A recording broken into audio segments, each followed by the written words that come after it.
हर गांव में कुछ कहानियां होती हैं जो लोग खुलकर नहीं बताते, क्योंकि उन्हें लगता है अगर उन बातों को ज्यादा बोला गया तो वो चीज फिर से जाग जाती है। और कुछ अनुष्ठान ऐसे होते हैं जो शुरू करना आसान होता है, लेकिन उन्हें पूरा ना करो तो वो कभी खत्म नहीं होते। ये कहानी है विक्रम की। विक्रम एक सिंपल लड़का था जो अपने परिवार के साथ गांव में रहता था। बचपन से उसका जीवन स्ट्रगल भरा था। उसके पिता एक छोटे किसान थे, लेकिन बार बार फसल खराब होने की वजह से घर की हालत बिगड़ती गई। विक्रम ने बचपन से ही पैसे की कमी और लोगों की बेइज्जती देखी थी। धीरे धीरे उसके अंदर एक चीज बढ़ने लगी, गुस्सा और लालच। उसे लगता था कि अगर उसके पास पैसा और पावर होती तो कोई उसे इग्नोर नहीं करता। एक दिन गांव में एक अजीब आदमी आया। काले कपड़े, लंबे बाल और आंखों में अजीब सी चमक। लोग कहते थे वो तांत्रिक है। गांव वाले उससे दूर रहते थे, लेकिन विक्रम उसके पास चला गया। तांत्रिक ने बिना कुछ पूछे उसे देखकर कहा, तुझे सब चाहिए ना, पैसा, इज्जत, सब? विक्रम ने बिना सोचे हां कर दी। तांत्रिक ने उससे एक अनुष्ठान के बारे में बताया। ये काला अनुष्ठान है, इससे तुझे सब मिलेगा, लेकिन एक शर्त है, इसे आधा छोड़ दिया तो जो तू बुलाएगा वो तेरे साथ ही रहेगा। विक्रम ने शर्त सुनकर भी इग्नोर कर दिया। अमावस की रात थी। विक्रम ने चुपके से अपने घर के पीछे एक पुराने कमरे में अनुष्ठान शुरू किया। दिए जलाए गए, मिट्टी पर अजीब से निशान बनाए गए और बीच में एक छोटा सा काला पुतला रखा गया। जैसे जैसे मंत्र पढ़े जा रहे थे, कमरे का माहौल बदलने लगा। हवा भारी होने लगी, दिए की लौ हिलने लगी, जैसे कोई अनदेखी चीज वहां हो। विक्रम का दिल तेज धड़क रहा था, लेकिन उसने अनुष्ठान रोका नहीं। लेकिन जैसे ही लास्ट मंत्र आने वाला था, उसने एक आवाज सुनी, रुक जा। आवाज बिल्कुल उसके कान के पास थी। विक्रम घबरा गया, उसका ध्यान टूट गया और अनुष्ठान अधूरा रह गया। उस रात के बाद सब कुछ बदल गया। पहली चीज उसने नोटिस की कि उसका शैडो अलग बिहेव कर रहा था।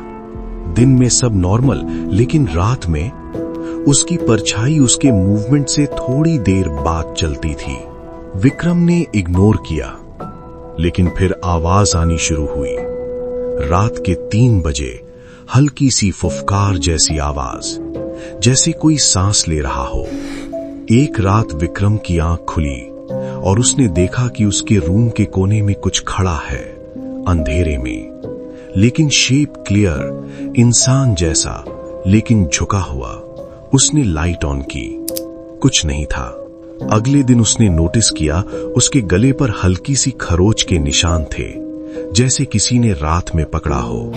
रात बढ़ने के साथ वो चीज और पास आने लगी। पहले कोने में, फिर बेड के पास और फिर एक रात बिल्कुल उसके पीछे। विक्रम ने मिरर में देखा और उसका खून जम गया।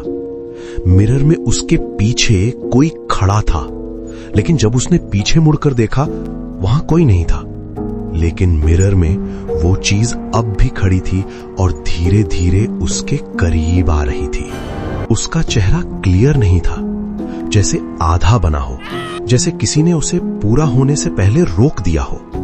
तब विक्रम को समझ आया, उसने जो बुलाया था वो पूरा नहीं हुआ था और अब वो चीज पूरी होने के लिए विक्रम के साथ चिपक गई थी। एक रात विक्रम की चीख पूरी गली में सुनाई दी। लोग जब उसके घर पहुंचे, कमरा अंदर से बंद था। दरवाजा तोड़कर जब लोग अंदर गए तो विक्रम जमीन पर पड़ा था। उसकी आंखें खुली हुई थीं और चेहरे पर एक्सट्रीम डर। रूम की दीवारों पर मिट्टी के निशान बने हुए थे और फ्लोर पर 2 अलग अलग फुटप्रिंट्स, एक विक्रम के और एक जो आधे बने हुए थे। उस दिन के बाद से वो घर खाली है। लोग कहते हैं रात में वहां से आवाज आती है, जैसे कोई अधूरा सांस ले रहा हो।